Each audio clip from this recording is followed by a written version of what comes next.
আন্তর্জাতিক সংবাদ মাধ্যম রয়টার্স এর মতে ডক্টর মোহাম্মদ ইউনূসের নেতৃত্বাধীন অন্তর্বর্তী সরকার ক্রমবর্ধমান চাপের মুখে পড়েছে। সরকার গত রবিবার একটি অধ্যাদেশ জারি করে যেখানে বলা হয়েছে যে কোনো সরকারি কর্মচারীকে শৃঙ্খলা ভঙ্গের অভিযোগে দীর্ঘ প্রক্রিয়া ছাড়াই বরখাস্ত করা যাবে। এই সিদ্ধান্তকে দমনমূলক বলে আখ্যা দিয়ে সরকারি কর্মচারীরা বিক্ষোভে অংশ নিয়েছেন।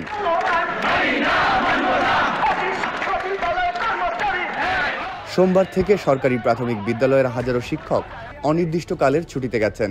তাদের প্রধান দাবি হচ্ছে বেতন বৃদ্ধি। একই সাথে জাতীয় রাজস্ব বোর্ড বিলুপ্ত করার সরকারি সিদ্ধান্ত বাতিল করতে বাধ্য হয়েছে প্রশাসন রাজস্ব কর্মচারীদের প্রতিবাদের মুখে। এতে রাজনৈতিক অস্থিরতাও বৃদ্ধি পেয়েছে। অন্তর্বর্তী সরকার বলেছে আগামী 2026 সালের জুনে নির্বাচন হতে পারে, কিন্তু বিএনপি এবং সেনাপ্রধান নির্বাচন চায় চলতি বছরের ডিসেম্বরেই। আওয়ামী লীগের কার্যক্রম নিষিদ্ধ হওয়ায় দলটি আগামী নির্বাচনে অংশগ্রহণ করতে পারবে না। এ নিয়ে রাজনৈতিক অঙ্গনে উত্তেজনা আরও বেড়েছে। ডক্টর ইউনূস ইতোমধ্যেই বিভিন্ন রাজনৈতিক দল যেমন বিএনপি, জামায়াতে ইসলামী এবং ছাত্রনেতাদের সঙ্গে আলোচনা করেছেন। ইউনূসের প্রেস সচিব বলেন, আওয়ামী লীগের কার্যক্রম নিষিদ্ধ হওয়ার পর আমাদের অস্থিতিশীল করার চেষ্টা চলছে বিভিন্নভাবে। আমাদেরকে এই পরিস্থিতি থেকে বেরিয়ে আসতে হবে।